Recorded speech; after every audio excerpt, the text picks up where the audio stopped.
الحمدللہ والصلاة والسلام علی رسول اللہ۔ کتابوں کی ویب سائٹ سے ایسی چیز کی خریداری کا حکم جس کی تفصیلات میں اللہ سبحانہ و تعالیٰ کے ساتھ مذاق ہو۔ سوال کیا گیا ہے کہ کیا کسی ویب سائٹ سے کوئی ایسی چیز خریدنے کی درخواست کی جا سکتی ہے جس چیز کی خوبیاں بیان کرتے ہوئے اللہ سبحانہ و تعالیٰ کے ساتھ مذاق کیا گیا ہو؟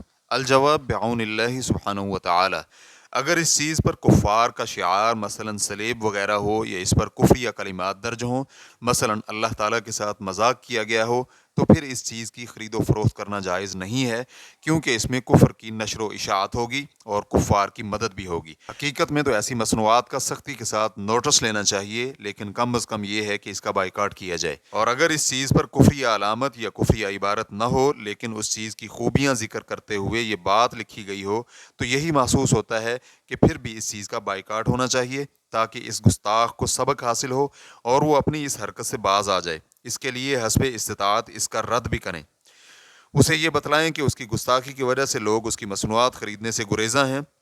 یہ بات سن کر امید ہے کہ وہ اسے تبدیل کر دے، لیکن یہ لوگ مادہ پرست ہوتے ہیں اور روپے پیسے کے لیے کوئی بھی ہیلہ یا وسیلہ اختیار کر سکتے ہیں، لیکن بسا اوقات ان میں مسلمانوں کے نظریات کے خلاف اتنا سخت کینہ اور بے وقوفی پائی جاتی ہے کہ وہ اس قسم کی حرکتوں میں ملوث ہو جاتے ہیں، یا پھر ان کا مقصد یہ ہوتا ہے کہ ملحدین کو اپنی چیزیں خریدنے کے لیے مائل کریں۔ اللہ تعالیٰ نے اپنے بندوں کو اس قسم کے کافروں کا محتاج نہیں بنایا، لہذا تلاش کرنے پہ وہی پروڈکٹ کسی اور جگہ سے بھی مل سکتی ہے، بلکہ اس سے بھی اچھی ملنے کا امکان ہے۔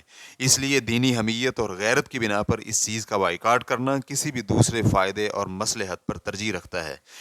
ریفرنس کے لیے دیکھیے اللقاء الشہری، لقاء نمبر 17۔ واللہ تعالی اعلم۔ اسلام QA ریکارڈنگز، مؤسسۃ الشیخ محمد صالح المنجد، المملکۃ العربیۃ السعودیہ، فتویٰ نمبر 256963۔ والسلام علیکم ورحمۃ اللہ وبرکاتہ۔